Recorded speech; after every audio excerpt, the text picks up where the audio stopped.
I woke up feeling strange. It was Tyler's wedding day, my only son, and it should have been the happiest day of my life as a mother. But something felt terribly wrong. I instinctively ran my hand through my hair and felt nothing. Smooth, cold, completely bare skin. My heart started pounding so hard I thought it might burst through my chest. I bolted to the bathroom mirror, and what I saw paralyzed me. My silver gray hair I had carefully maintained for 65 years was gone. Not just cut short, but brutally chopped into an ugly, uneven mess that made me look decades older. No professional stylist would ever create something so deliberately unflattering. The tears came without warning. It wasn't just the shock of seeing myself like this. It was the profound humiliation it represented. Today was the day my son Tyler would marry Veronica, a woman who had treated me like an outdated piece of furniture, taking up space in her perfect new life since the day they met. That's when I noticed a folded piece of paper on my nightstand that hadn't been there the night before. With trembling hands, I unfolded it and read the words that would forever be etched in my memory. "Now you have the look that suits you, old-fashioned hag. Have a beautiful day at the wedding. Veronica." The note fell from my hands like a dead leaf. I sat on the edge of my bed feeling completely hollowed out. This wasn't just about my hair. It was the final shred of dignity I had left in this house that was once my home. I remembered all the times Veronica had made comments about my appearance. "Eleanor, don't you think that color ages you? Or perhaps you should consider a more modern look." Always with that fake smile that never reached her eyes. Always with Tyler by her side, nodding like a puppet. My son, my Tyler, the boy I had raised alone after his father died when he was only 12. The same boy for whom I had worked day and night to build a financial empire he now enjoyed without ever wondering where the money came from. Robert, my husband, had been the financial brain behind our small real estate company. When he died of a sudden heart attack, I was 32 with a 12-year-old son and barely knew how to balance a checkbook. But that night after the funeral, when Tyler fell asleep crying in my arms, I made a decision that would change our lives forever. I wouldn't let my son ever feel financial insecurity. The first years were brutal. I worked from 5 a.m. until 11 p.m. I learned about investments, real estate markets, business strategies. I made mistakes that cost me thousands, but each mistake taught me something new. Tyler never knew about the nights I stayed awake calculating if we'd have enough money for his school books or sports uniforms. By the time he turned 18, our company was one of the most important in the state. When he graduated from college, we were millionaires. But Tyler never asked how that happened. For him, money simply appeared as if it were natural, something he deserved by birthright. "Mom, I need money for the down payment on the apartment," he would say at 25. "Mom, Veronica and I want to take a trip to Europe," he would announce at 30. It was never a request, always a statement, as if my money was automatically his. And I gave it to him each time, because I thought that was my responsibility as a mother.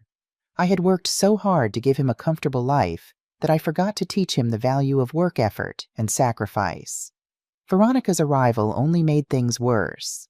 From day one, she acted as if she were the owner of the house, as if I were an uncomfortable guest in my own family. "Eleanor, don't you think Tyler and I need more privacy?" she asked one day during dinner. "Maybe it would be good if you considered moving to something smaller, more appropriate for a woman your age." Tyler said nothing. He sat there cutting his steak as if he hadn't heard his fiancée suggest that I should leave the house I had bought and paid for with my own hard work. But what hurt the most weren't her direct comments, but the subtle way she excluded me from their lives. Family dinners where they talked only to each other as if I wasn't present. Conversations that stopped abruptly when I entered the room. The knowing looks they exchanged when I spoke as if I were a confused old woman who didn't understand how the modern world worked. 6 months ago, during Christmas dinner, Veronica told me, "Eleanor, Tyler, and I have been talking about the future. We think it would be better for everyone if you had a less active role in family decisions." Tyler nodded without looking up from his plate. That night I stayed awake until 4 a.m. crying silently so they wouldn't hear me. It wasn't just the rejection that was destroying me. It was the ingratitude. It was the feeling of having raised a stranger, someone who had no idea of the sacrifices I had made for him. But despite everything, he was still my son. And a month ago, when Tyler told me he wanted to marry Veronica, I decided to make the grandest gesture of my life. I contacted my lawyer and prepared a transfer of $120 million. It was practically all my liquid fortune, my wedding gift to them. "Are you sure about this, Mrs. Williams?" my lawyer had asked. "It's a considerable amount." I told him yes, that I was completely sure.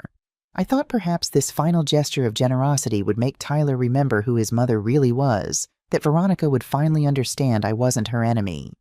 I looked at the note once more, then at my reflection in the mirror.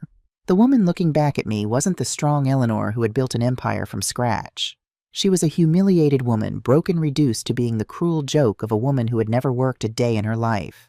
I picked up my phone and dialed my stylist's number. "I need you to come immediately," I said firmly. "Bring the best styling products you have." While waiting for my stylist to arrive, I sat in the living room and let the memories flood me. It was strange how in the most painful moments the mind decides to show you exactly everything you've lost. That painful morning, I decided that I needed to face the day with dignity, regardless of what Veronica had done. I wasn't going to hide away and miss my son's wedding, even if attending meant facing the person who had humiliated me so deeply. "Oh my God, Eleanor, what happened?" she asked, genuine concern in her voice. "A little accident," I lied. "I need you to help me look presentable for my son's wedding." Maria worked her magic, managing to create a stylish shortcut from the mess Veronica had made. It wasn't what I would have chosen, but it looked elegant and intentional, rather than the result of sabotage. "You know this actually suits your bone structure," Maria said, trying to cheer me up. "You have the perfect face shape for a shorter style." I smiled weakly at her in the mirror. "Thank you, Maria. You've been a lifesaver." As Maria packed up her supplies, I found myself thinking about how my relationship with Tyler had changed over the years. Growing up, we had been inseparable, just the two of us against the world after Robert died. Tyler had been such a sensitive, thoughtful boy who would bring me wildflowers he'd picked on his way home from school, who would make me handmade cards for every birthday and Mother's Day. Everything changed when he met Veronica 3 years ago. She came from a middle-class family and had always been hungry for status and wealth. She worked at a PR firm where she specialized in image management for wealthy clients, fitting, considering how obsessed she was with appearances. From the first dinner when Tyler introduced us, I sensed trouble. She arrived late without apologizing, spent the entire evening talking exclusively about herself, her career plans, her travels, her vision of life. Not a single question about me, not a single gesture of interest in getting to know the mother of the man she supposedly loved. After that dinner, when we were alone, I told Tyler, "Son, that woman doesn't sit right with me." He responded with a coldness I had never seen in him before. "Mom, Veronica is the woman of my life. If you can't accept her, maybe we need to create some distance." Distance. That word became the reality of our last 3 years. Tyler began visiting me less, calling only when he needed something. Family dinners became tense, full of passive-aggressive comments from Veronica and uncomfortable silences from Tyler.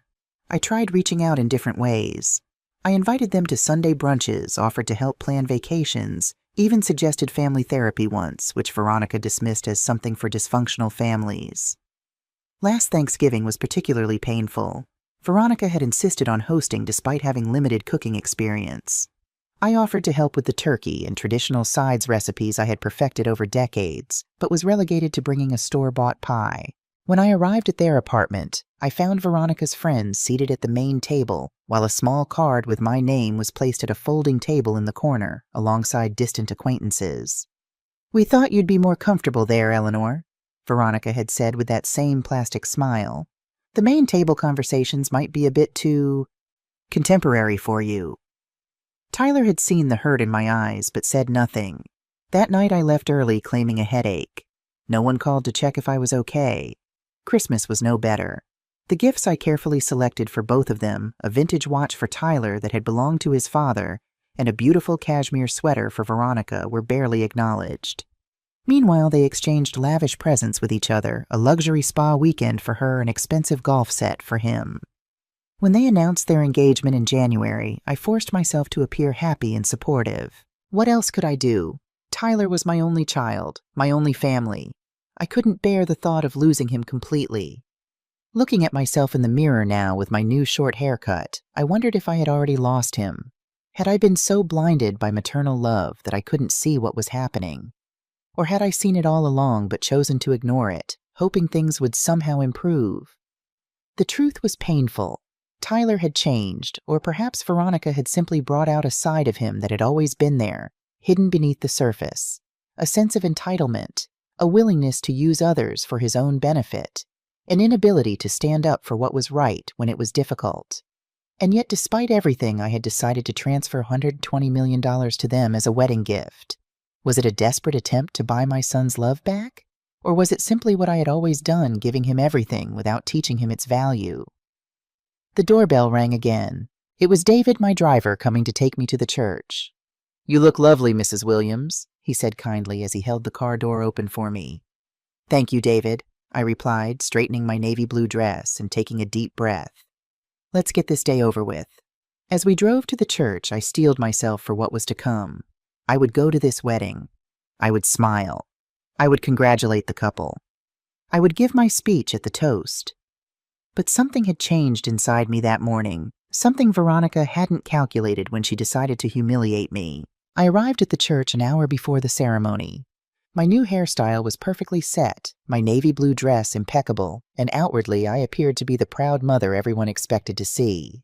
But inside I felt as if I was carrying an enormous weight in my chest that made it difficult to breathe. The church was being decorated with white and gold flowers. Everything was elegant, expensive, perfect, exactly what Veronica had dreamed of. I sat in one of the back pews observing the workers place the final details when I heard familiar voices coming from the side vestibule. It was Tyler talking to someone on the phone. His voice sounded tense, worried. "No, you can't come now," he was saying. "The ceremony is in an hour. We'll talk after the honeymoon, I promise." Something in his tone made me get up and walk silently toward his voice. He was hidden behind a column, his back to me. "Yes, I know it's difficult to keep it a secret," he continued. "But once we have Mom's money, everything will be different. We can be together without having to hide." I felt as if someone had punched me in the stomach. What money was he talking about, and who did he want to be with without hiding? "Listen, Jessica," Tyler went on, and my world completely tilted. "After today, everything will change. Mom is going to transfer $120 million. With that amount, we can go wherever we want, do whatever we want. I just need you to be patient a few more weeks." Jessica. I knew that name. She was his secretary, a woman barely 25 years old who worked in his office, a woman with whom my son apparently had a secret relationship while preparing to marry Veronica. I moved closer, my heart beating so loudly I feared he might hear me. "Veronica doesn't suspect anything," Tyler continued.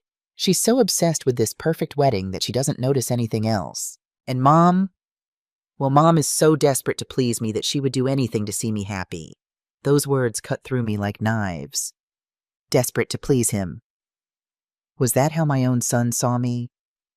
"No, I don't feel bad about this," Tyler said, obviously responding to something Jessica had asked. "Veronica knew exactly what she was doing when she got involved with me. She just wants the money, too. It's a marriage of convenience for both of us. And Mom, she's had a good life. It's time she enjoys her retirement without worrying about business." Retirement as if I were an employee who had served her time and could now be discarded with a small pension. The conversation continued, and each word was worse than the last. Tyler had planned all of this. The marriage to Veronica was a farce to get my money. His relationship with Jessica was real but secret until he had the resources to divorce and start a new life. "After the transfer, we'll wait a few months," Tyler explained with a coldness I didn't recognize in my son. "We'll tell Mom that Veronica and I need space, that we want to live alone. Eventually, I'll convince her to move to a senior living facility. She's 65. It's perfectly normal." A senior living facility. They wanted to get rid of me completely. I heard footsteps approaching and quickly moved away, pretending to be checking the flowers at the altar. Tyler appeared a few minutes later, smiling, acting like the nervous but happy groom.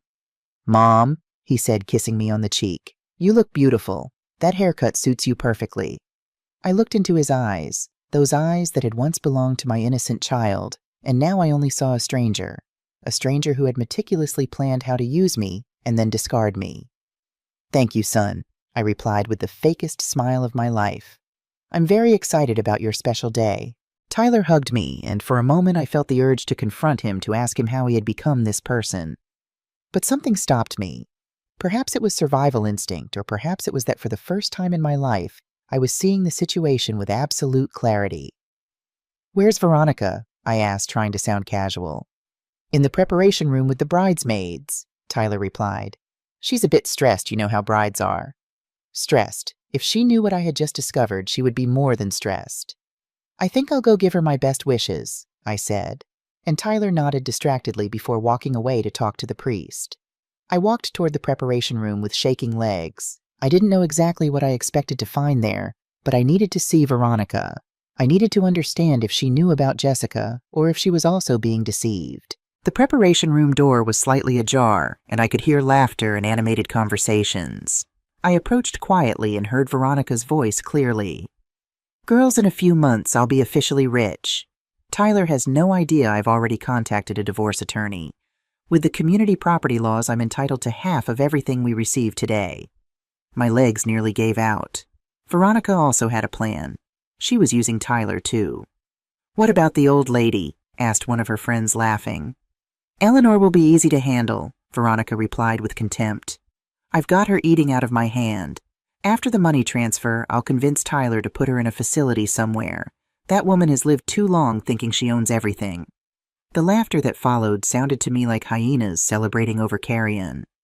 I moved away from the room, feeling as if I were in a nightmare. My son was betraying me with his secretary.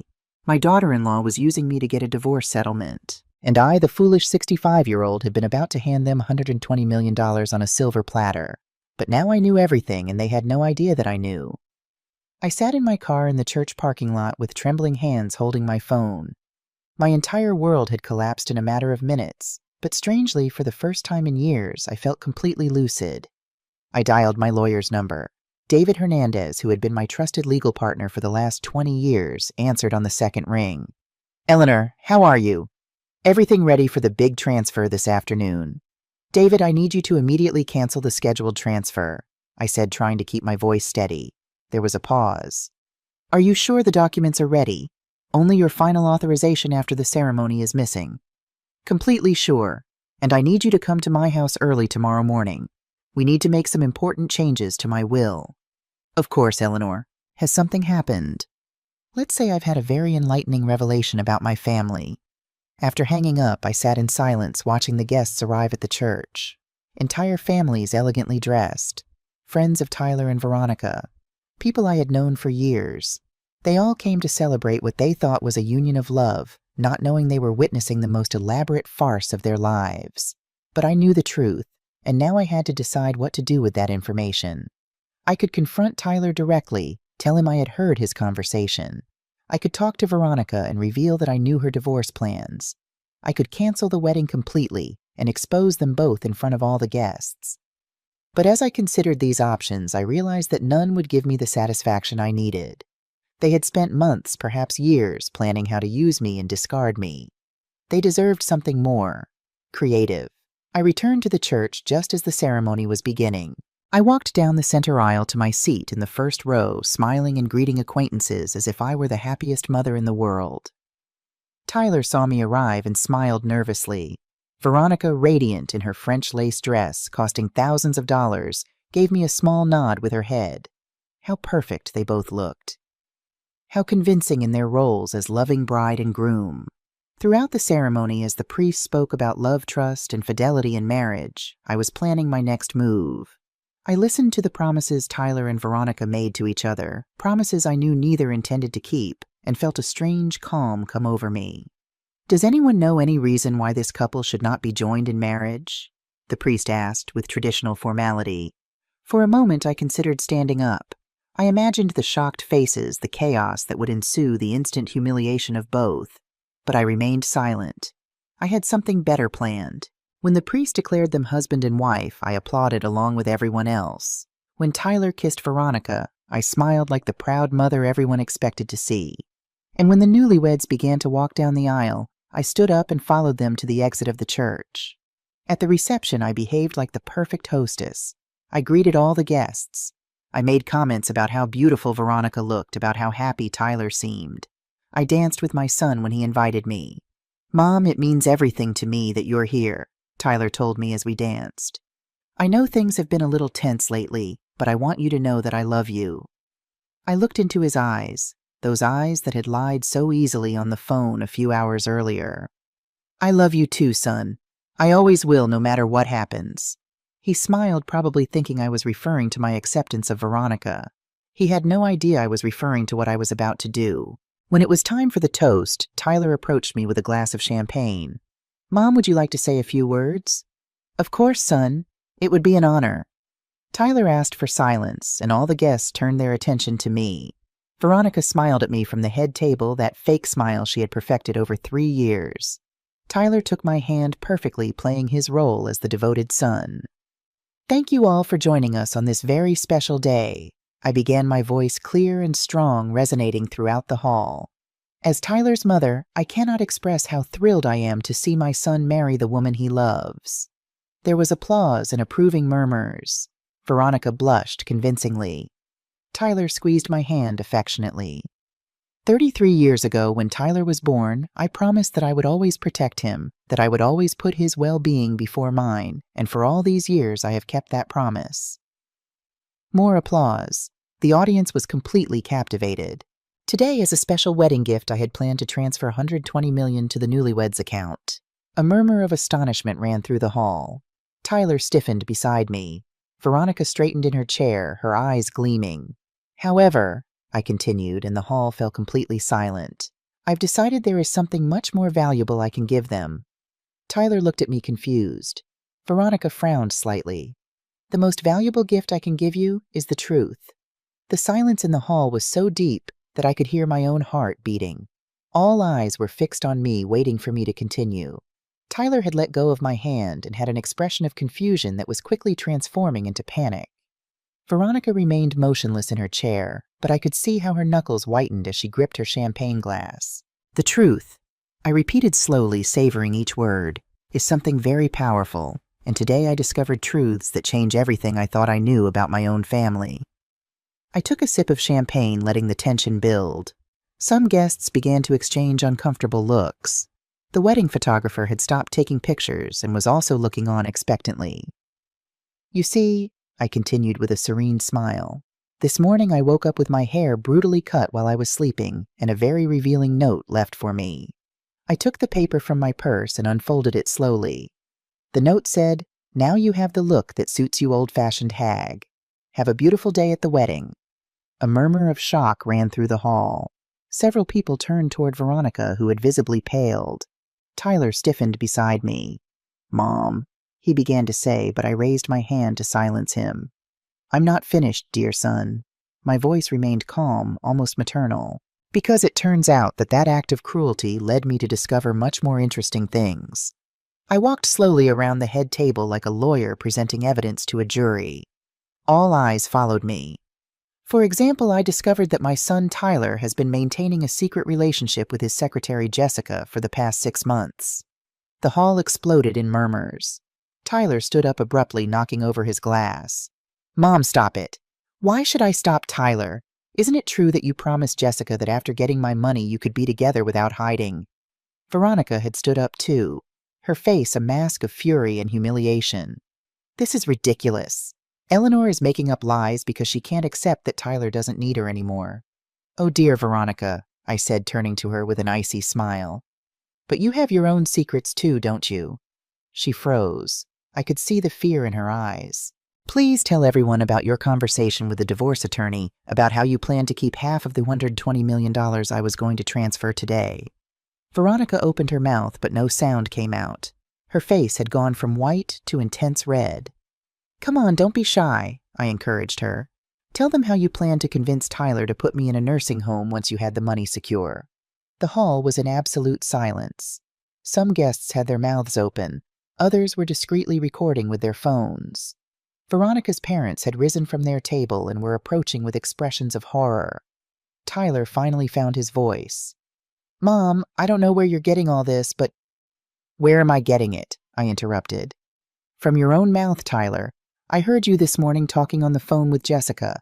Every word, every detail of how you plan to use my money to start a new life with her." Tyler collapsed in his chair as if someone had cut the strings holding him up. His face had lost all color. "And I heard you in the preparation room," I said, turning to Veronica, "explaining to your friends how you were going to divorce Tyler once you had access to my fortune." Veronica finally exploded.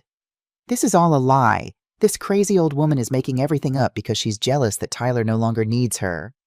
"Jealous," I repeated, and for the first time my voice rose in tone. "Jealous of what exactly?"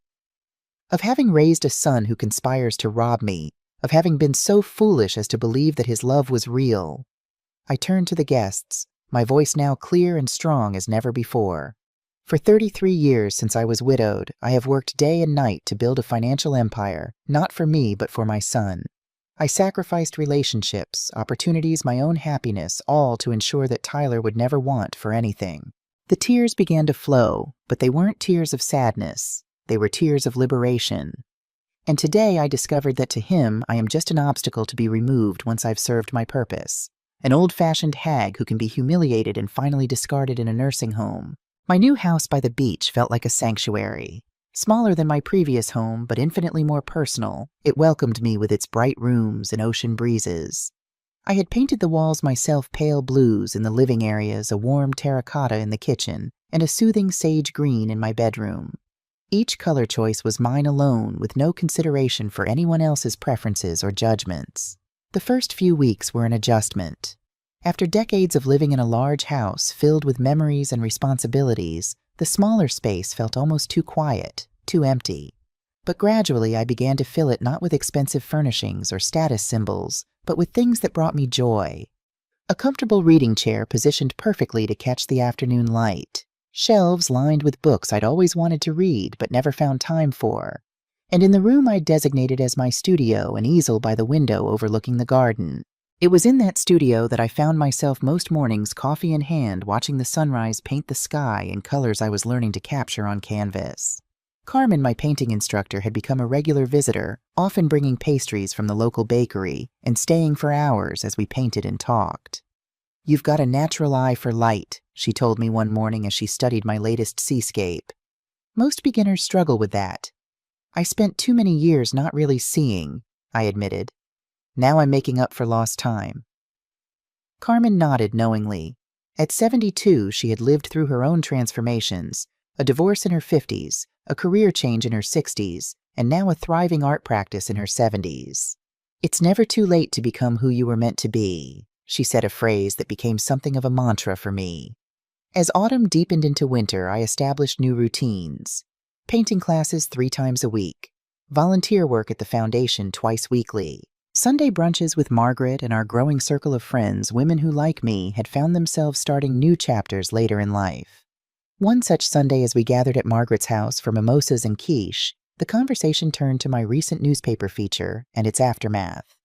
"I still can't believe that Veronica woman tried to paint you as the villain," said Patricia, a retired judge with a sharp mind and sharper tongue. "The nerve of people often rewrite history to cast themselves as the hero," I replied, finding I could now discuss the events with a detachment that would have been impossible months ago. "And how's Tyler doing with all of this?" asked Jane, the newest addition to our group, a widow who had recently moved to town. I considered the question carefully.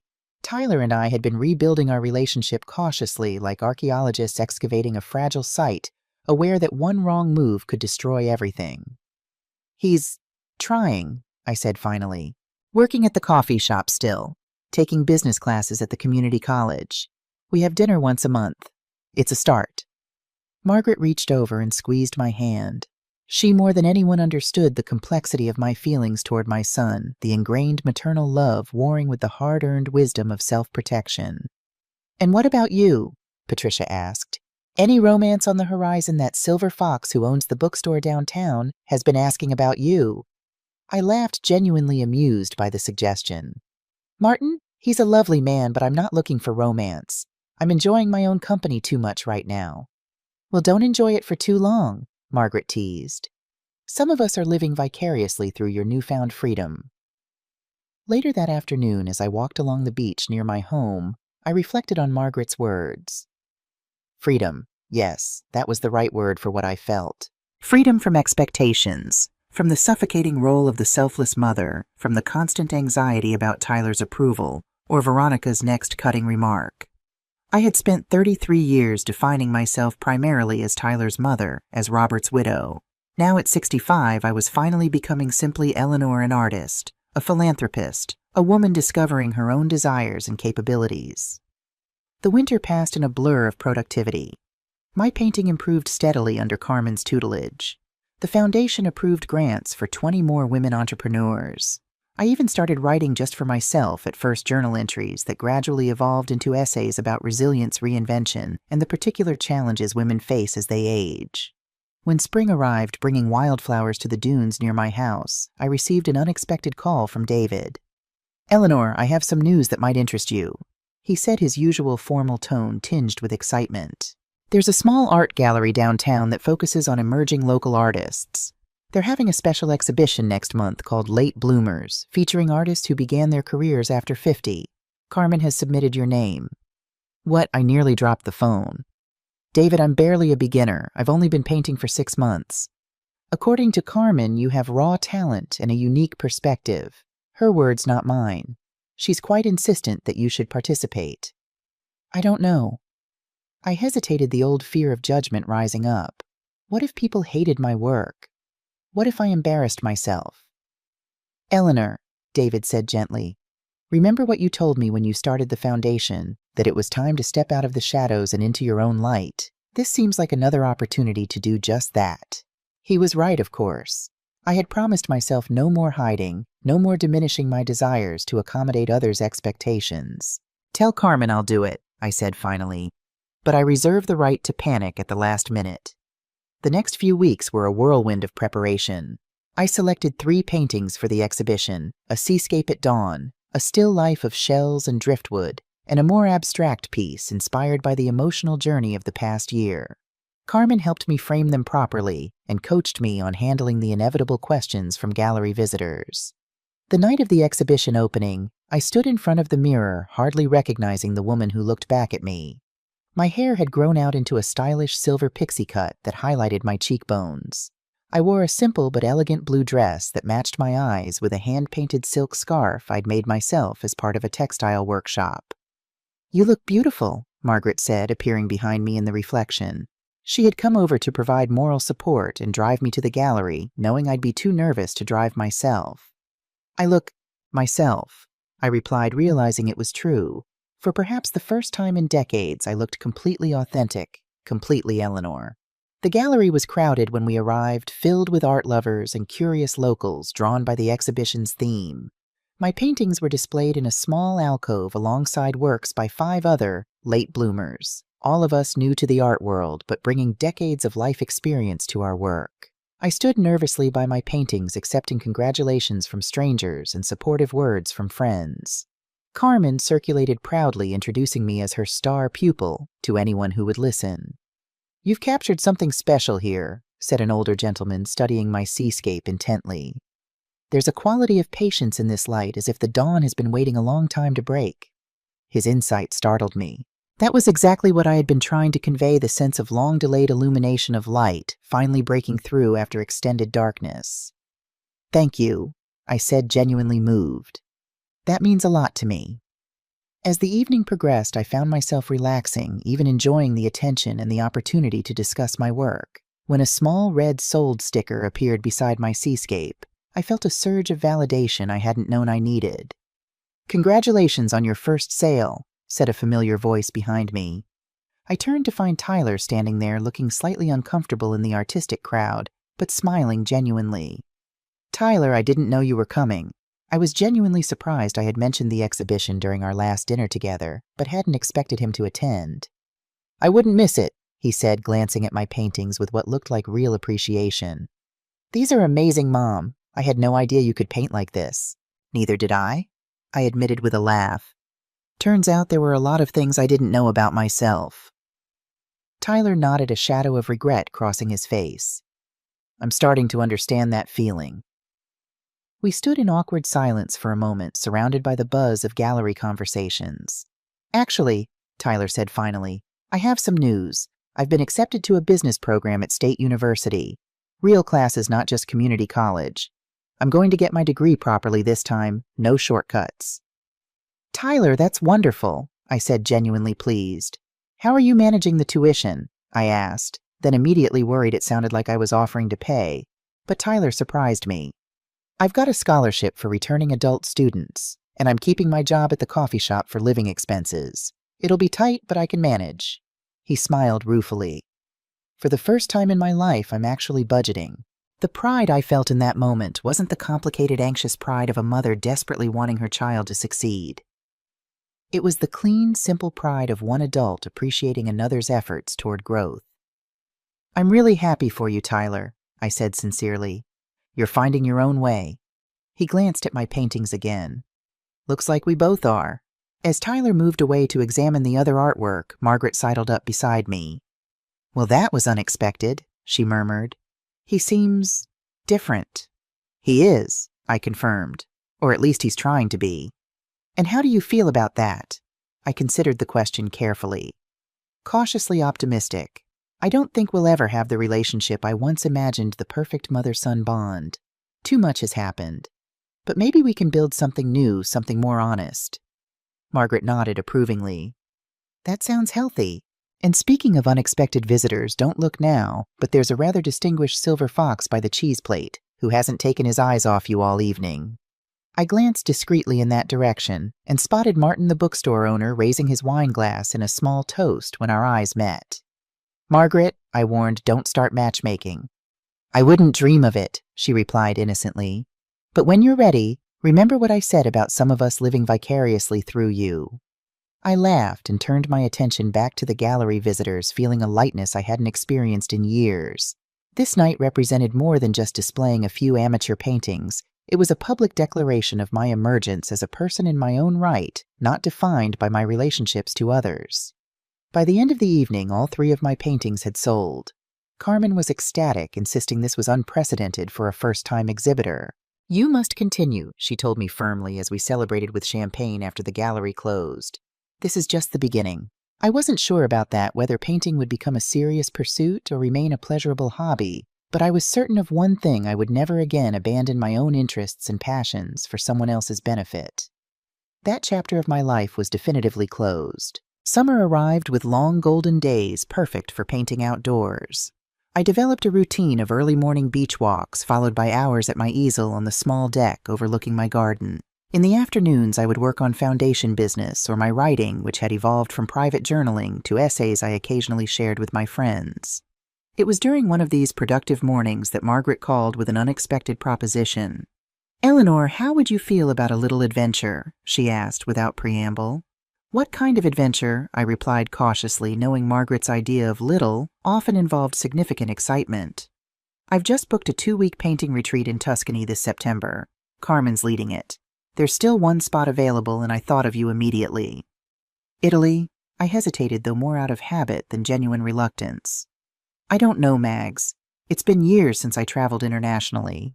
"Exactly why you should go? Think about it: historic villages, vineyards, incredible light for painting, plus Italian men." I could practically hear her eyebrow waggle through the phone. I laughed despite myself. "I'm not going to Italy to find a man." "Of course not," she agreed too quickly. "You're going for the art and culture. If you happen to have a passionate affair with a silver-haired vineyard owner, that's just a bonus." After we hung up, I sat on my deck looking out at the ocean, considering the idea. Before Robert died, we had always talked about traveling more, seeing the great art museums of Europe, walking the ancient streets of Rome, drinking wine in Tuscan villages. But then life had intervened with its responsibilities and financial pressures, and those dreams had been set aside. What was stopping me now? I had the time, the resources, and a newfound passion for art that would only be enhanced by experiencing the landscapes that had inspired countless masters.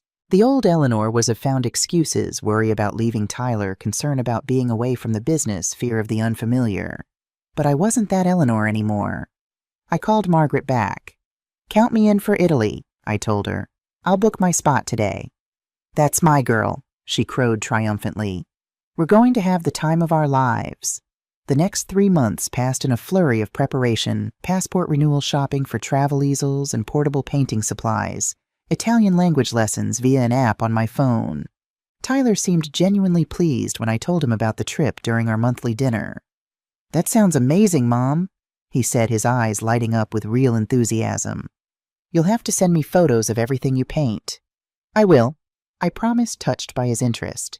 "How are the university classes going?" "Challenging," he admitted. "But in a good way. I'm having to actually work for my grades for once in my life. And how does that feel?" He considered the question seriously. Satisfying, actually. When I ace a test I studied hard for, it feels earned. Different from before. I nodded, understanding exactly what he meant. My own recent accomplishments, modest as they were, carried a weight and meaning that my earlier successes, built largely for others' benefit, had lacked. By early September, I was packed and ready for Tuscany. The painting retreat was based in a renovated farmhouse near Montepulciano, with daily excursions to surrounding villages and landscapes. Our group consisted of 12 women of varying ages and skill levels, all united by a love of art and adventure. The Tuscan countryside was everything I had imagined, and more rolling hills covered in vineyards turning golden in the autumn light. Ancient stone villages perched on hilltops, cypress trees standing sentinel against impossibly blue skies. Each day brought new vistas to capture new challenges for our developing skills. Carmen was in her element, moving from easel to easel, offering guidance tailored to each painter's style and ability. Under her tutelage, my work evolved rapidly, becoming more confident, more distinctively my own. "You're finding your voice," she told me approvingly as she studied a landscape I'd completed of a nearby olive grove. "That's the hardest part, not the technique, but discovering what you uniquely have to say." A week into the retreat, we visited a small family-owned vineyard for a painting session, followed by wine tasting and dinner. As we set up our easels overlooking the vineyard, I noticed a silver-haired man watching us with interest from the terrace of the main house. "That's William Thompson," Carmen murmured as she adjusted my easel. "He owns this place. American expat, moved here about 5 years ago after his wife passed away. Lovely man." I nodded absently, more focused on capturing the light filtering through the grapevines than on our host. But later, during the wine tasting, William made his way around to each of us, explaining the particular characteristics of each vintage with knowledge and enthusiasm. "This Vino Nobile is our pride," he explained when he reached me, pouring a rich red wine into my glass. "The grapes were grown on the south-facing slope you were painting earlier." "It's beautiful land," I replied, taking a sip and appreciating the complex flavors. "How did an American end up owning an Italian vineyard?" William smiled, the corners of his eyes crinkling appealingly. At around 70, he had the weathered, contented look of someone who spent most of his days outdoors doing work he loved. "My late wife was Italian," he explained. "We always planned to retire here someday. After she passed, I decided life was too short to postpone dreams." Something in the way he said it resonated deeply with me. "I understand that sentiment completely," I said softly. We ended up talking through the entire wine tasting, finding surprising commonalities in our life experiences. William had been a corporate lawyer in Chicago, successful, but never fully satisfied until he made the radical change to vineyard ownership. Like me, he had raised a child alone after losing a spouse in his case, a daughter now working as a doctor in Boston. "It's a strange thing, isn't it?" he mused as we moved to the dinner table. "How we spend decades defining ourselves by our responsibilities to others, and then suddenly have to figure out who we are on our own terms." "Exactly," I agreed, surprised and pleased to find someone who so perfectly articulated my own journey. "It's like having to reintroduce yourself to yourself." William laughed, a warm, genuine sound. "That's it precisely. My daughter calls it my second adolescence, though hopefully with better judgment this time around." Throughout dinner, I was aware of Margaret's knowing glances from across the table, but I ignored her, too engaged in conversation with William to care about her inevitable "I told you so" later. As our group prepared to leave, William approached me. "I'm hosting a small gathering tomorrow evening, just a few local friends, good food, some music. I'd be honored if you'd join us. Your friends are welcome too, of course," he added, nodding toward Margaret and Carmen. I hesitated only briefly before accepting. "We'd love to." Margaret practically bounced with excitement on the drive back to our farmhouse. "What did I tell you, silver-haired vineyard owner? It's like I manifested him." "It's just dinner with friends," I protested, though I couldn't quite suppress a smile. "Don't start planning the wedding yet." "Wouldn't dream of it," she replied innocently. "Though I do think autumn weddings in Tuscany are particularly beautiful." The next evening, our little group returned to William's vineyard, where we found a charming scene awaiting us. The terrace had been transformed with strings of lights, a long table set for dinner, and a small area cleared for dancing. About 20 people mingled, a mix of expatriates and locals, all greeting us warmly. William had arranged for me to sit beside him at dinner, and throughout the evening our conversation flowed as easily as the wine. He was thoughtful, articulate, and refreshingly direct qualities I had come to value highly after years of navigating Tyler and Veronica's subtle manipulations. My wife used to say that when the children grow up, you have to relearn who you are without them, William told me as we walked through the vineyard after dinner. But I think she was wrong. It's not about returning to who you were. It's about discovering who you can become. His words echoed my own thoughts so precisely that I stopped walking and looked at him in surprise. That's exactly how I've felt this past year. William smiled, the moonlight silvering his hair. It's a gift, isn't it? This chance to reinvent ourselves at an age when most people think we should be settled and unchanging. A gift I nearly missed, I admitted, telling him briefly about the events of Tyler's wedding and the awakening that followed. William listened attentively without the pity or discomfort such stories often evoked. When I finished, he simply nodded. Sometimes we need a shock to break us out of patterns we've outgrown, though I must say your former daughter-in-law's methods were unusually dramatic. I laughed, surprised to find I could now see humor in what had once been so painful. She did have a flair for the theatrical. I should probably thank her in a way. To Veronica, then, William said, raising an imaginary glass. May her cruelty continue to backfire spectacularly. We walked and talked until the moon was high, discovering more connections and shared perspectives. When it was finally time for me to join the others returning to our farmhouse, William asked if he might see me again before the retreat ended. I'd like that, I said honestly. Over the next week, William became a regular presence in our painting excursions, sometimes joining us for lunch, other times meeting me in the evenings for dinner or concerts in nearby villages. There was nothing rushed or desperate about our growing connection, just the easy recognition of two people who had lived full lives and knew what they valued. On our last night in Tuscany, William hosted a farewell dinner for our group at the vineyard. Afterward, as the others enjoyed music and dancing, he invited me to see his private art collection housed in a converted barn on the property. The space was beautiful high ceilings with exposed beams, warm lighting, illuminating paintings that ranged from traditional Italian landscapes to contemporary abstract works. This is my favorite, William said, leading me to a small, luminous painting of a woman standing at a window, her back to the viewer looking out at a sunlit garden. It reminds me that there's always another view, another perspective to discover. I studied the painting, struck by its quiet power. It's beautiful. Like you, William said softly. I turned to face him, feeling a flutter of anticipation I hadn't experienced in decades. When he leaned down to kiss me, it felt both surprising and inevitable, like the natural conclusion to a story that had been unfolding since we met. The kiss was gentle questioning, without demand or expectation. When we drew apart, I saw in William's eyes the same wonder I felt, the unexpected joy of finding connection at a time in life when many assume such possibilities are past. I don't know what happens next, I admitted. I go back to the States tomorrow. You live here. William smiled, taking my hand. I've learned that life is too short for rigid plans. We can start with letters, calls, visits when possible. See where it leads. That sounds perfect, I agreed. No pressure, no rushing, just possibility. As I packed to leave the next day, Margaret watched me with barely contained curiosity. So are you going to tell me what happened with William, or do I have to torture it out of you? I smiled, folding a sweater with perhaps more care than necessary. We're going to stay in touch. See each other when we can. Take things slowly. Slowly, Margaret repeated skeptically. At our age, slowly could mean we'll be attending your wedding when we're 90. I laughed. Who said anything about a wedding? We're just exploring this connection we found. Well, all I can say is it's about time, Margaret declared. You've spent too many years putting everyone else first. You deserve some romance and adventure. As our plane lifted off from Florence the next day, I found myself looking forward rather than back, not just to future communications with William, but to all the possibilities that lay ahead. Life had taken an unexpected turn, offering gifts I hadn't known to seek. Returning home from Tuscany, I brought with me more than just paintings and photographs.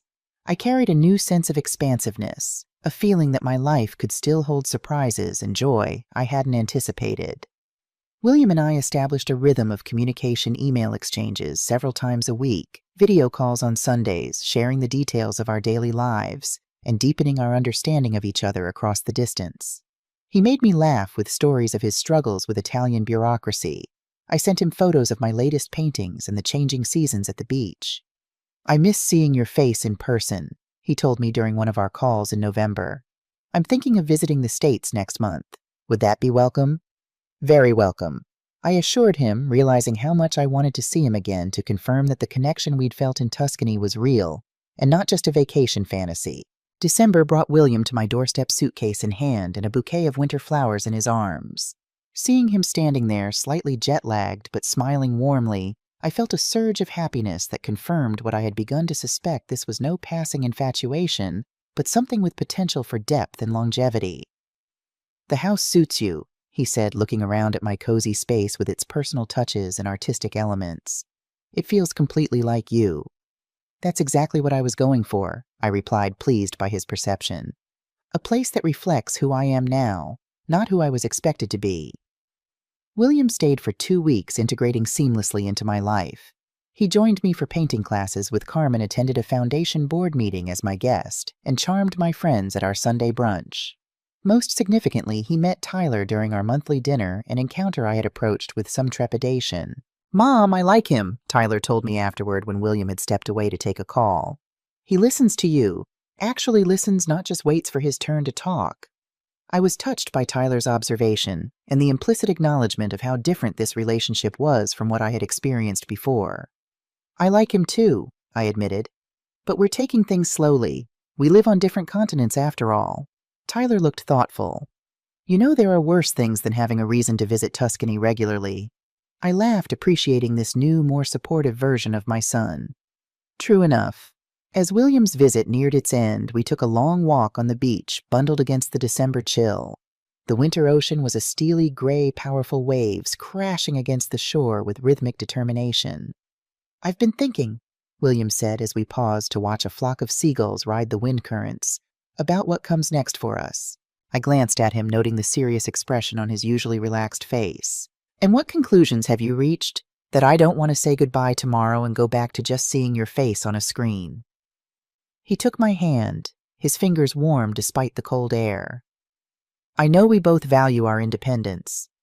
We've worked hard to build lives that are truly our own. But I think we could share those lives without sacrificing what makes them meaningful."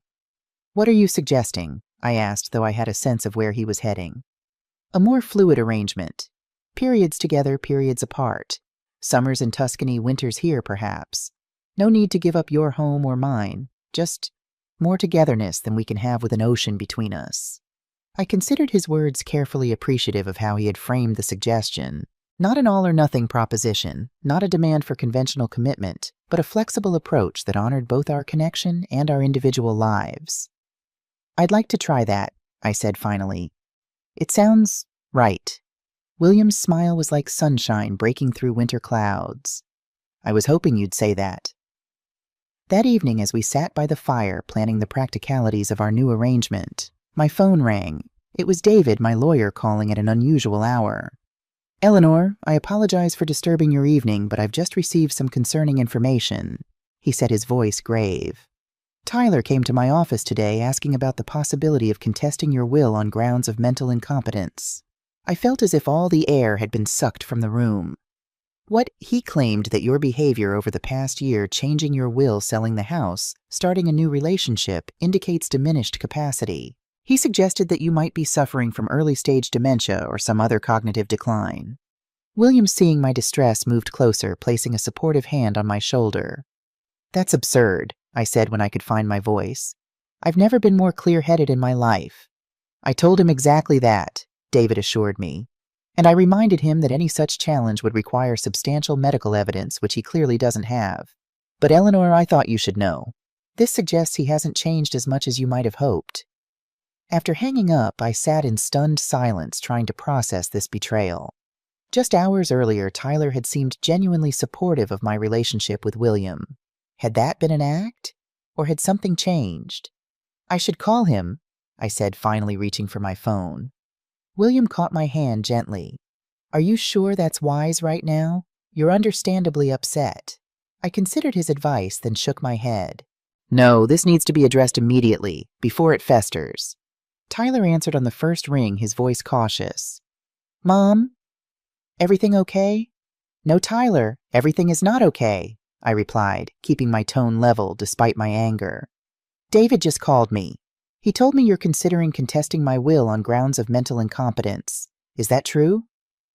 A long silence followed, then a heavy sigh. I wasn't going to do it, Mom. I was just exploring options. Options for what exactly? Taking control of my finances against my wishes, having me declared incompetent so you can access the money I've chosen to give elsewhere. It's not like that, he protested, but his voice lacked conviction.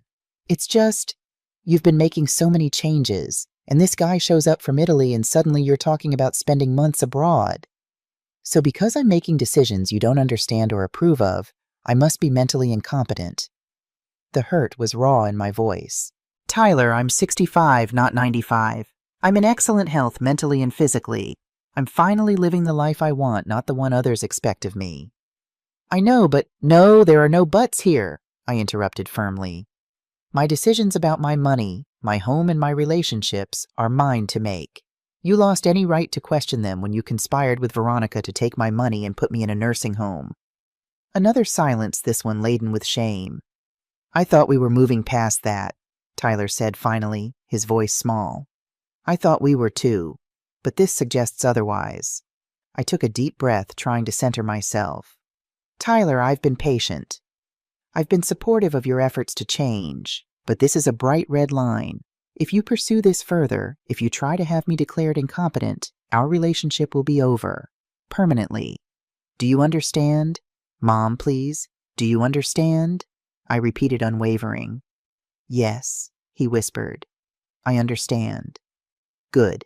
I'll see you at our regular dinner next month. Or not. That's your choice.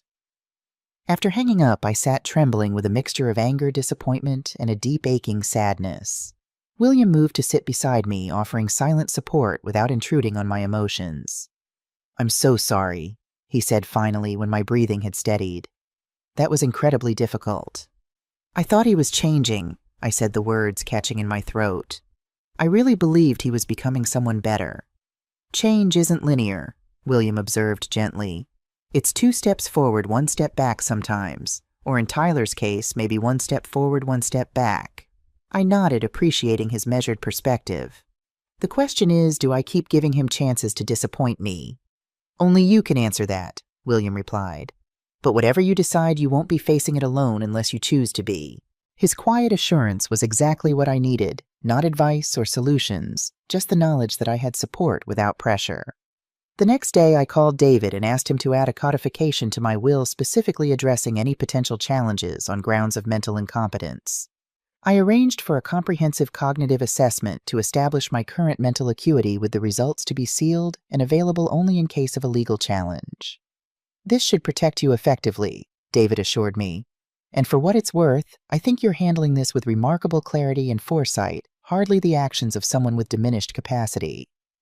A week later, William returned to Italy with plans for me to visit in February.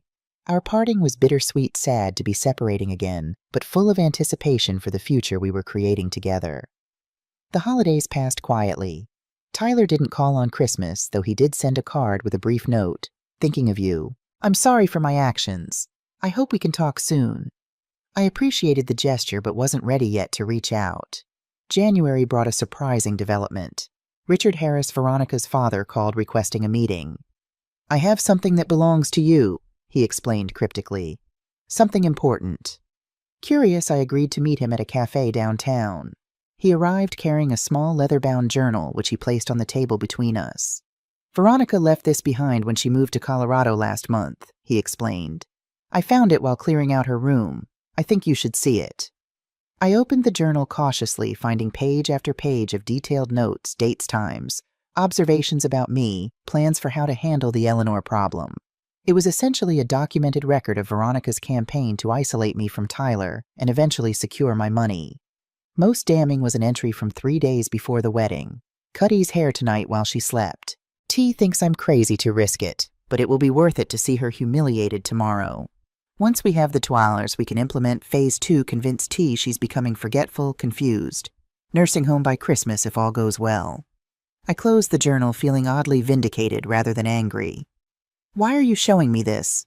Richard looked deeply uncomfortable. Because I'm ashamed that my daughter became this person. Because you deserve to know that everything you said at that wedding reception was true. And because... He hesitated. Because Tyler should see this too.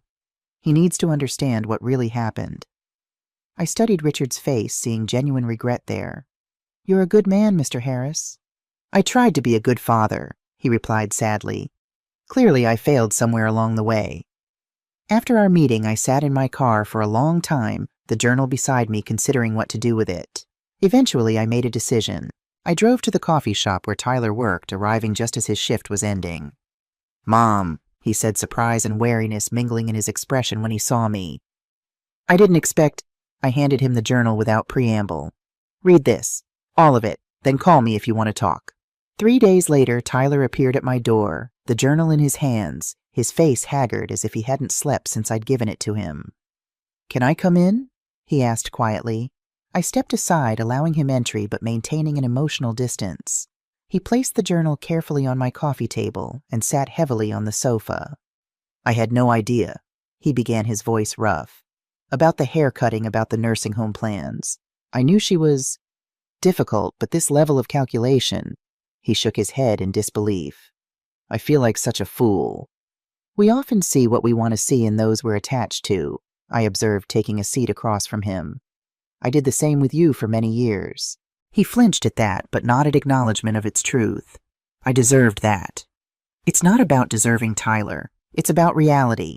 About seeing people as they are, not as we wish them to be. And who am I, Mom? He asked, his eyes searching my face. In your eyes now, who am I?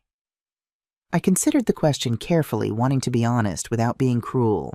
You're someone with potential for both selfishness and growth. Someone who has hurt me deeply, but who might still become a person of integrity. Someone I love, but don't fully trust. He absorbed this, nodding slowly. That's fair. More than fair. He looked down at his hands. I withdrew the inquiry about contesting your will. David probably told you. He did. I don't expect you to forgive me, but I want you to know that I'm still trying, still in therapy, still working to understand why I became the person who could do those things to you. I felt a softening, not of forgiveness exactly, but of recognition of the human struggle to overcome our worst instincts to become better than our mistakes. That's all any of us can do, Tyler. Keep trying. Keep growing. When he left an hour later, nothing was resolved in any neat, definitive way. There was no dramatic reconciliation, no tearful embrace promising all would be well. Just two flawed people acknowledging their complicated relationship and the uncertain path forward. And somehow that felt more honest and potentially healing than any oversimplified resolution could have been. February arrived with storms that lashed the beach near my house, powerful waves reshaping the shoreline daily. I found myself drawn to this dramatic weather, often standing on my deck wrapped in a heavy sweater, watching nature's raw power and inevitable transformations. It seemed a fitting metaphor for life itself, how unexpected forces can alter what we thought was fixed and permanent, creating new landscapes we never imagined navigating. As I prepared for my upcoming trip to Tuscany, I reflected on the extraordinary journey of the past year. From the shocking awakening of finding my hair cut on Tyler's wedding day, to the unexpected joy of finding William, from the painful confrontations to the liberating discoveries about myself. It had been a year of profound metamorphosis. The morning of my departure dawned clear and calm, as if the storms had exhausted themselves. I took one last walk on the beach, savoring the familiar rhythm of waves against sand, storing away the sensations to sustain me during my months abroad. As I turned back toward home, I noticed a solitary figure approaching Tyler, hands in pockets, walking tentatively as if unsure of his welcome. I wanted to say goodbye before you left, he explained when he reached me, and to give you this. He held out a small package wrapped in simple brown paper. I opened it to find a handcrafted wooden frame containing a photograph I hadn't seen in years, Tyler at about 7, sitting on my lap as I read him a story, both of us laughing at some forgotten joke. I found it when I was going through some old boxes, Tyler said. It reminded me of who we were before everything. Before Dad died, before the money and success, before Veronica. Just us happy together.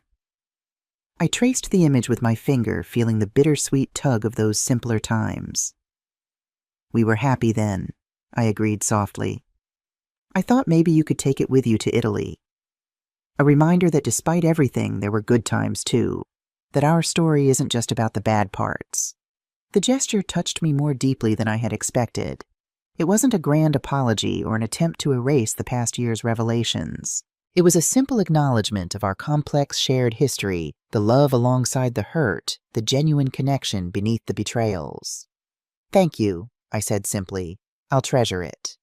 We walked back to my house together, talking of ordinary things, the weather, his classes, my upcoming exhibition at the local gallery. Not quite the easy conversation of truly reconciled people, but not the strained interaction of complete estrangement either. Something in between, something still evolving. At my door, Tyler hesitated, then said quietly, "I hope you'll be happy in Italy, Mom. You deserve that happiness." "Thank you, Tyler," I replied, surprised to find I meant it fully. "I hope you find your way to happiness too." We embraced briefly awkwardly before parting, not with the desperate clinging of someone afraid of losing a relationship, but with the measured affection of two adults acknowledging both connection and appropriate boundaries. Later that day, as my plane lifted off carrying me toward William and the next chapter of my unexpected new life, I found myself thinking not of all I was leaving behind, but of all that lay ahead, paintings yet to create, places yet to explore, joy yet to experience. Veronica had cut my hair, hoping to diminish me, to make me feel old and irrelevant on her perfect day. Instead, she had inadvertently set in motion a cascade of events that led to my liberation and renewal. My hair had grown back different, but somehow better suited to the woman I had become. And I had grown too stronger, clearer, more authentically myself than I had been in decades. Sometimes the most painful cuts are the ones that ultimately set us free. What would you do if you were in my place? Have you ever been through something similar? Comment below and let me know what city you're watching from. And if you enjoyed my story, check out two other channel favorites, My Daughter Stole My Identity and I Found My Husband's Secret Family at Our Anniversary Party. The Italian spring greeted me with an explosion of colors, rolling hills carpeted with wildflowers, vineyards unfurling tender green leaves, and cherry trees bursting with delicate pink blossoms. William was waiting at Florence Airport, his familiar smile warming me more than the Tuscan sun. "Welcome to your Italian adventure," he said, embracing me. "I've been counting the days." The drive to his vineyard near Montepulciano took us through landscapes so beautiful they almost seemed painted scenes I was eager to capture on canvas. William had prepared the guest house for my arrival, a charming stone cottage nestled among olive trees with its own small studio space flooded with northern light. "I thought you might prefer having your own place," he explained as he showed me around. Independence with proximity. His thoughtfulness touched me deeply. Unlike Tyler or Veronica, who had seen my independence as a threat to control, William understood it as essential to my well-being. "It's perfect," I assured him, taking in the rustic elegance of the space, whitewashed walls, terracotta floors, simple but comfortable furnishings, and large windows framing views that would inspire any artist. Those first weeks in Tuscany unfolded with a gentle rhythm that felt both new and somehow familiar, as if I were remembering rather than discovering this way of life. Mornings began with coffee on the terrace, watching the mist lift from the valleys. Then painting, sometimes in my studio, sometimes outdoors among the vines or olive groves. Afternoons often found me helping William with light vineyard tasks, learning the seasonal cycles of winemaking. "You have good hands for the vines," William observed one day as we carefully trained new shoots. Patient, attentive. "I'm finding I enjoy working with living things," I replied, realizing how different this was from my decades in real estate development. Watching something grow and change daily has its own satisfaction. Evenings were for shared meals, often with William's eclectic circle of friends. Italian neighbors, other expatriates, visiting artists, and musicians. Unlike the status-conscious social circles Veronica had aspired to, these gatherings centered on genuine conversation, laughter, and the simple pleasures of good food and wine, enjoyed in good company. March brought Carmen and Margaret for a 2-week visit, both eager to see my new part-time home and reconnect with friends from our painting retreat. Their familiar presence bridged my two worlds, helping me feel that I wasn't leaving my American life behind, but rather expanding into something more expansive. "This suits you," Margaret declared as we sat on the terrace one evening watching the sunset paint the hills in gold and crimson. "I haven't seen you look this content." "Well, ever." "I am content," I admitted, realizing the truth of it. Not in a settled, unchanging way, but in a alive, present way. "And William," Carmen asked with characteristic directness, "how is that relationship developing?" I smiled, watching him across the garden as he discussed olive pruning techniques with a neighboring farmer. "It's good. Easy in a way I didn't know relationships could be." We give each other space, but truly enjoy our time together. That's what happens when two whole people come together, Carmen observed. Not two halves seeking completion, but two complete individuals choosing to share their lives. Her words crystallized something I'd been feeling but hadn't fully articulated. My relationship with William wasn't filling a void or serving a purpose beyond itself. It simply was a connection between equals, a mutual choice renewed daily. April brought an opportunity I hadn't anticipated. The owner of a small gallery in Siena had seen some of my paintings at a local exhibition and approached me about showing my work. "Me?" I asked incredulously when William relayed the invitation. "I've only been painting seriously for less than a year." "Gabriella has an eye for authentic work," William assured me. "She doesn't care about credentials or experience, only whether the paintings speak to her." Nervously, I agreed to meet with her. Gabriella Ricci was a formidable woman in her 60s with sharp eyes and a decisive manner that reminded me of Margaret. She examined my paintings with silent intensity before delivering her verdict. "You paint like someone who has been observing life deeply for many years," she said in accented English. "There is wisdom in your light and shadow. I would like 6 pieces for a small exhibition in July." Stunned and flattered, I accepted her offer. The prospect of exhibiting in Italy, even in a small gallery, felt like validation of the artistic path I had embraced so late in life. May brought a surprising email from Tyler containing photos of his university campus and a brief note. "Thought you might like to see where I'm spending most of my time. Finals coming up next week. Hope you're enjoying Italy." It wasn't an emotional message, but it was a reaching out a small bridge extended across the distance, both geographic and emotional, that separated us. I replied with equal restraint, sending photos of the vineyard and mentioning my upcoming exhibition. His response came quickly. "That's amazing about the exhibition. Congratulations. I always knew you were artistic. Remember how you used to draw those elaborate birthday cards for me? Wish I'd appreciated them more at the time." This acknowledgement of his past failure to value my efforts, small as it was, touched something in me.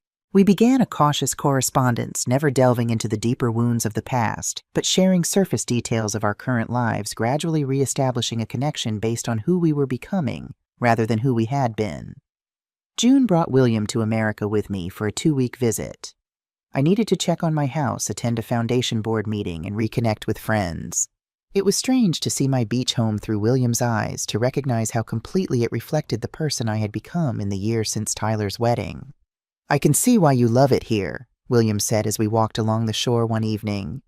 "The light is completely different from Tuscany, clearer, more direct." "Different, but equally beautiful," I agreed. "I'm finding I need both in my life." During this visit, Tyler invited us to dinner at his new apartment, a modest but neatly kept place near the university.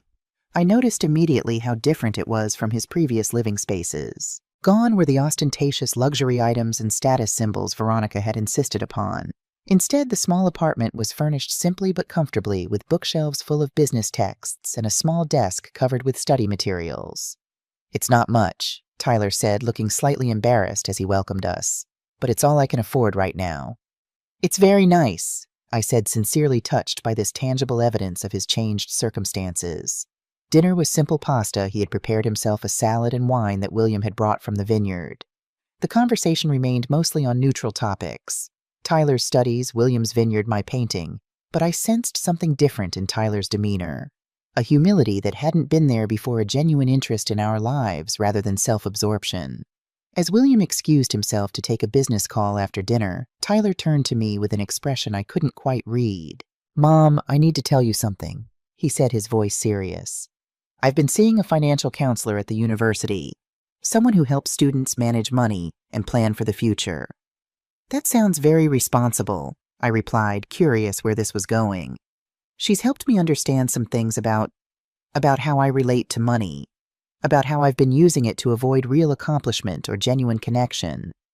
He looked down at his hands. "Apparently it's not uncommon for children of wealthy parents to develop unhealthy relationships with money." I nodded, encouraging him to continue. "Anyway, I'm working on it. Creating an actual budget, living within my means." He gave a rueful smile. "It's harder than I expected, but also, I don't know, clarifying. Like I'm finally figuring out what matters to me versus what I thought should matter." "I'm proud of you, Tyler." I said and realized I genuinely meant it. That kind of self-awareness isn't easy to develop. He looked up, a flash of the old vulnerability in his eyes. Really, you're not just saying that. Really, I confirmed. The hardest work we ever do is looking honestly at ourselves. As we prepared to leave, Tyler handed me a small package. Just a little something for your new place in Italy, he explained. Later that night, back at my beach house, I unwrapped it to find a beautiful leather-bound sketchbook with my initials embossed on the cover. For your next masterpieces, the enclosed note read, Love, Tyler. It wasn't an explicit apology for all that had happened, but it felt like something equally important, an acknowledgement of my new path and a gesture of support for it. A small step in rebuilding trust. July arrived with sweltering heat in Tuscany and the nervous excitement of my exhibition opening. Gabriella had selected 6 of my paintings, 2 Tuscan landscapes, a portrait of William working among the vines, a still life of winemaking tools, and 2 more abstract pieces exploring light and shadow. The gallery in Siena was small but well respected, its whitewashed walls and track lighting creating a perfect backdrop for artwork. On opening night, I stood nervously near my paintings, William beside me, offering quiet support as visitors began to arrive. Remember to breathe, he whispered, squeezing my hand. They're coming to see your vision of the world. Just be present with that. The evening unfolded better than I could have imagined. Art lovers and tourists alike paused before my paintings, some briefly, others lingering to study details or ask questions. Gabriella moved through the crowd with practiced ease, offering context about my work, and to my astonishment, placing discreet red sold dots beside 3 of my paintings before the night was half over. People respond to authenticity, she told me during a quiet moment. Your work has no pretense, no striving to impress. It simply offers your perspective honestly rendered.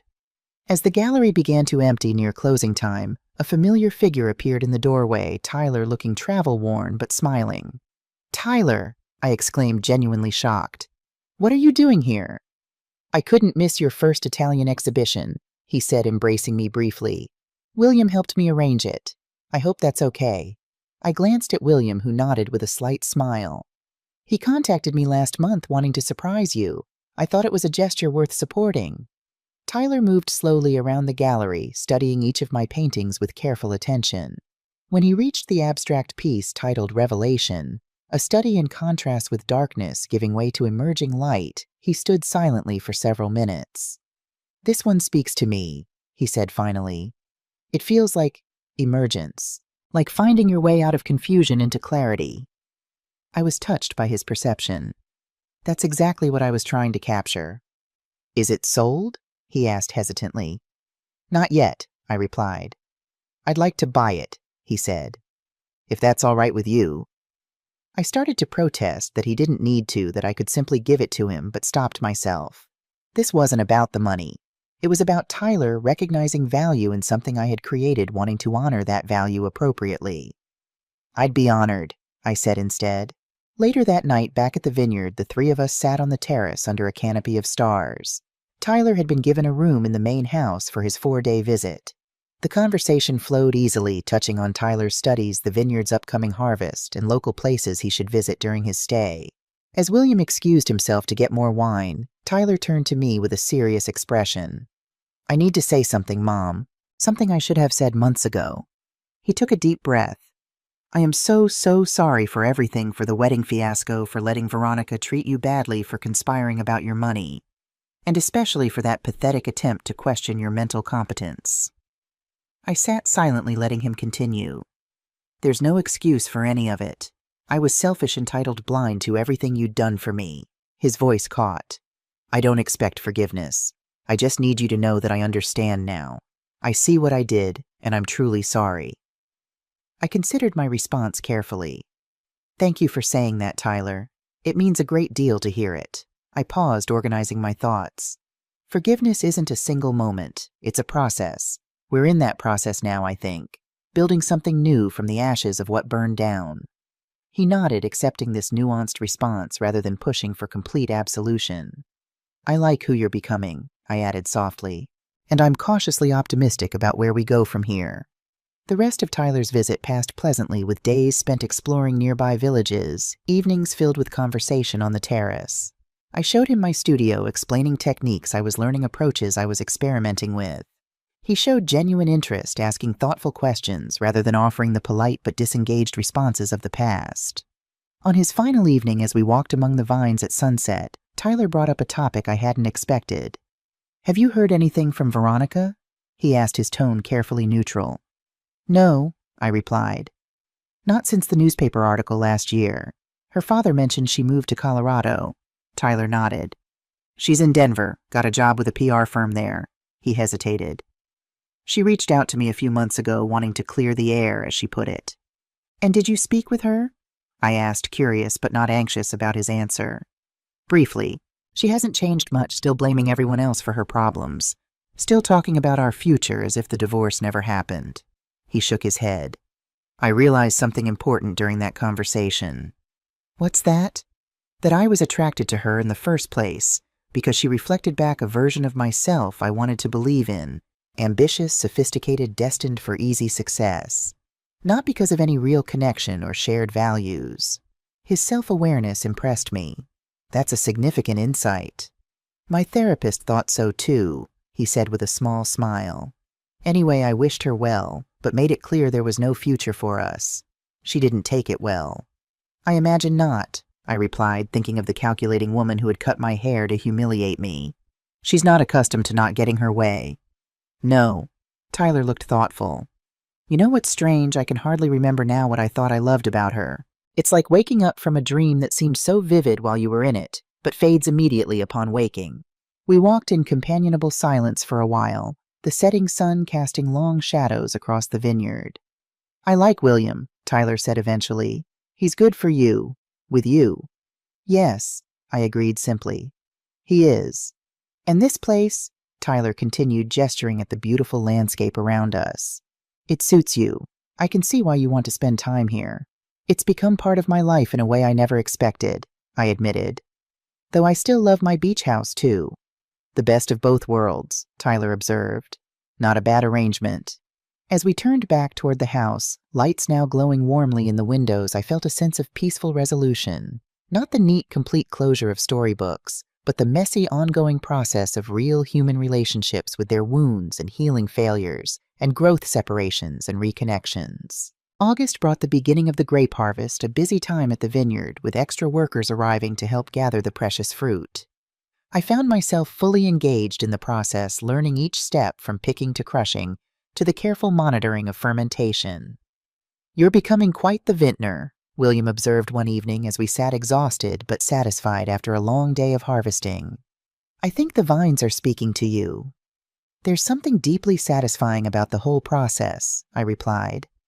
"The connection to the land, the seasonal rhythms, the transformation of fruit into something that brings pleasure and connects people." "Not unlike your art," he observed thoughtfully. "I suppose not," I agreed, seeing the parallel. Both require patience, attention, and a willingness to work with natural processes rather than forcing outcomes. As summer transitioned to fall, William and I settled into a comfortable pattern of shared work and individual pursuits. 3 days a week I painted uninterrupted in my studio. 2 days I helped with vineyard tasks appropriate to the season. Weekends were for exploration nearby villages, archaeological sites, concerts in ancient churches. In October, Margaret emailed with news that the small gallery where I had first exhibited was organizing a group show called Late Bloomers 1 year later and wanted to include my work. "You're becoming an international artist," William teased when I told him. "Soon you'll be too famous to help with the pruning." "Never," I assured him, loving the feeling of dirt under my fingernails almost as much as paint. We planned a November trip to America for the Exhibition Foundation business and Thanksgiving, which Margaret was hosting this year. Tyler would be joining us there, his first holiday gathering with my friends. Before leaving Italy, I spent a day in my studio completing a painting I had been working on secretly for weeks, a portrait of William in the vineyard at sunset, captured in a moment of quiet contemplation among the vines he loved. It was my most ambitious work to date, attempting to convey not just his physical presence, but something of his essential nature, the patient strength, the grounded wisdom, the capacity for joy in simple moments. When I presented it to him the night before our departure, his eyes filled with unexpected tears. "Eleanor," he said softly, "you've seen me, truly seen me. "As you have seen me," I replied, understanding that this mutual recognition was perhaps the greatest gift we had given each other. The November exhibition in America was a success, with all my new work selling within the first week. The foundation was thriving too, having supported 37 women entrepreneurs in its first year of operation. At the annual board meeting, we voted to expand our mission to include mentorship programs, pairing experienced businesswomen with those just starting out. Thanksgiving at Margaret's brought together all the important people in my current life: William Tyler, Carmen David, and his wife, and several other friends who had supported me through the past year's transformation. As we gathered around the table laden with traditional dishes, Margaret proposed a toast. "To Eleanor," she said, raising her glass, "who taught us all that it's never too late to claim your own life, to discover new passions, to rebuild what's broken, and to create beauty from unexpected beginnings." "To Eleanor," echoed around the table, Tyler's voice among them, his eyes meeting mine with genuine warmth. Later, as we helped with dishes, Tyler mentioned casually, "I've been thinking about trying some art classes next semester. Nothing serious, just an elective. Maybe photography or basic drawing."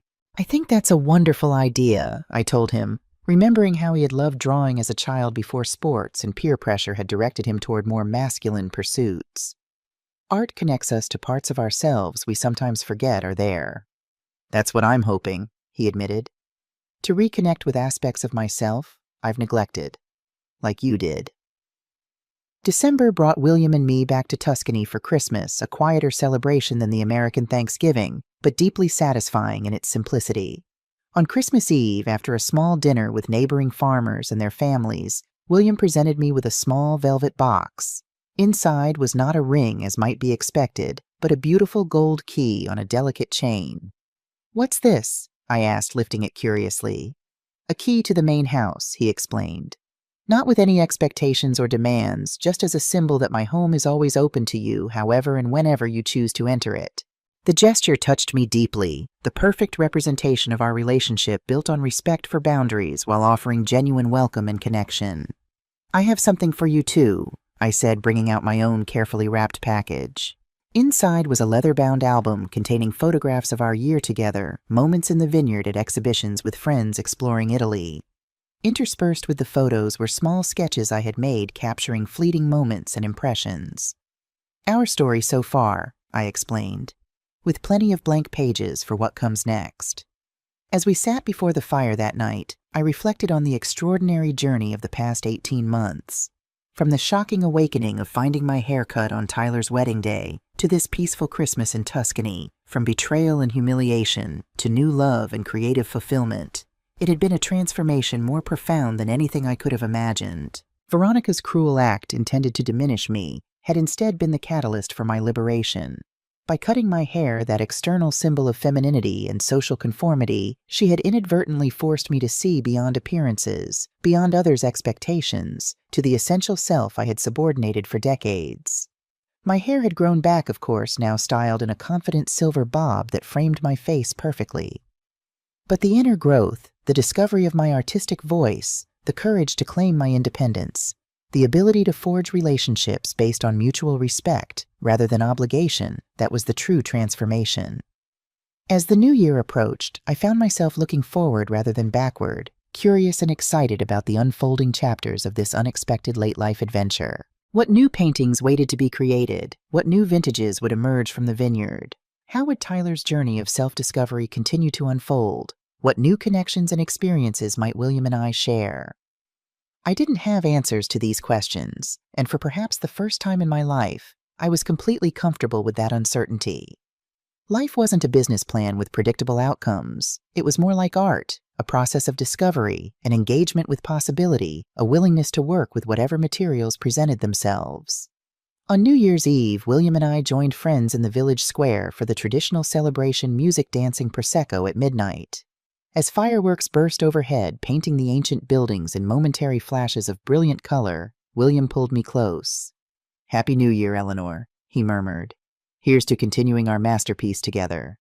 I smiled up at him, feeling a contentment deeper than any I had known before. "Yes," I agreed. "Our masterpiece still in progress." What would you do if you were in my place? Have you ever been through something similar? Comment below and let me know what city you're watching from. And if you enjoyed my story, check out 2 other channel favorites. My daughter stole my identity, and I found my husband's secret family at our anniversary party.